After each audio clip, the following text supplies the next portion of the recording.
Chopped garlic adds so much flavor to a recipe.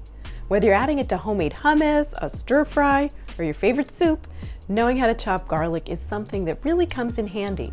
So I'm going to show you my favorite ways to slice and chop garlic.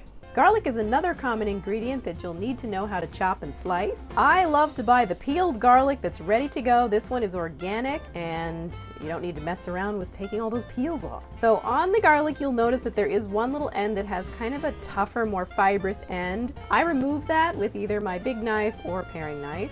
If you're crushing garlic, that's easy enough. You just want a good garlic press, ideally the type that you can fit one in even if it does have the skin on, or that you can fit multiple cloves in. I really like that type. And then you just squeeze it and press it through. I'm using the back of the knife, not the blade, to just scrape that off. If your dish calls for sliced garlic, you just hold it with your safe hand hold, slice it straight across. But if you need minced garlic, then you'll want to slice up the whole clove, gather them together, and then make a couple more passes. So I slice one direction, and notice I'm keeping the tip of my knife anchored on the board, slicing one direction, doing a few more passes that direction, and then gathering it together.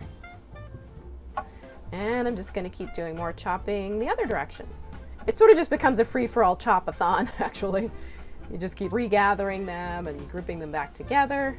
At this point, my hand is out of the equation. I am not trying to hold on to anything here, otherwise you're going to end up cutting yourself, and it's kind of pointless anyway because the pieces are going all over the place. So that's how you mince garlic. I hope this video helps you to become a garlic chopping ninja. Have fun with it, and I'll see you the next time.